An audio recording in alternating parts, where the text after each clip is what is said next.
Hello and welcome back to part 2 of Future History.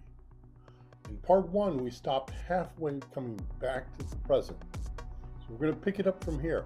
If you were just watching this one first and not the first episode, I would suggest that you go back to the Future History part 1 so you understand what we're doing.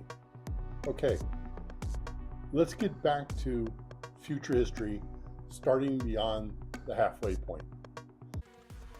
As you remember, where we left off last time was we were at the halfway point. We had reached the financial goal. Now, the halfway point doesn't mean 5 years on this 10-year plan. It could be wherever that financial goal has been finally achieved or where it's expected to be achieved. So let's begin. Moving back from would be the third milestone, we're going to go back to the second milestone. As we said before, this is the milestone that happens before the third milestone.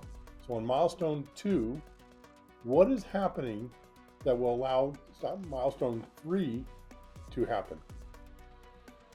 Figure it out, kind of rough it in, say, okay, what would be going on at this point? What is a milestone that you can mark and measure that says, we've achieved this, we can now focus on milestone 3. Give a good description to it below. What could it be? How can it happen? Give some details.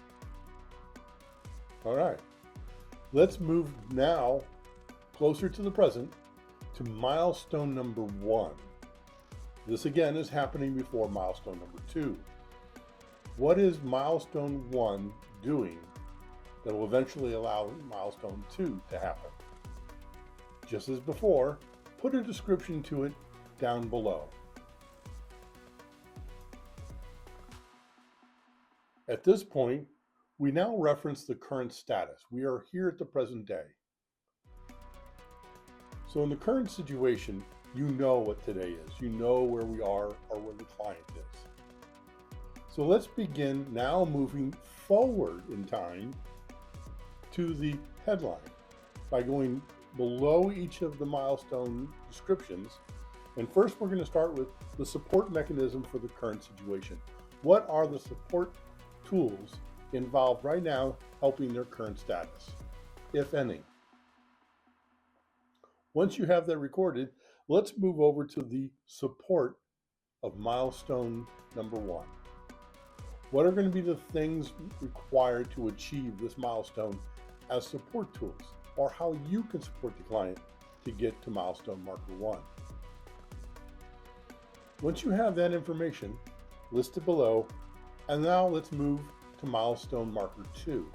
Again, what are the support things required, or what can you do for your client to get them to milestone marker 2? Think about all the things that are going to be available, especially as we get closer to achieving the financial goal that you have planned for your client, and then shifting to become the client advocate. Let's move to milestone marker number 3, the halfway point.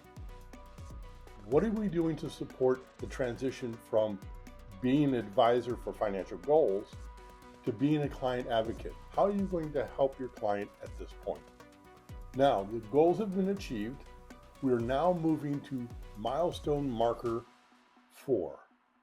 This is getting very close to the big headline, the future aspiration. What do we need now that is focusing on the aspiration for our client at this milestone marker? What can you provide? Let's move on to milestone marker 5. This is just before the headline, before the big future aspiration happens. What are you doing to help your client prepare for this event? What are you measuring for them and supporting them with to get them to this point? And now finally, 10 years into the future, is the big headline. It's what this plan was designed to reach. What is the headline? What is the future aspiration achieved? So this is the Future History program. It begins by reaching out to the future, creating the headline, and working our way back to each of the milestone markers back to the current and present time. And then from there, we move forward again into the future by looking at all the support details and things that you can bring to the table to help your client to achieve that aspiration and for you to go from being an advisor to an advocate. If you like this type of approach, this template, this model, they can be customized just for you if you like.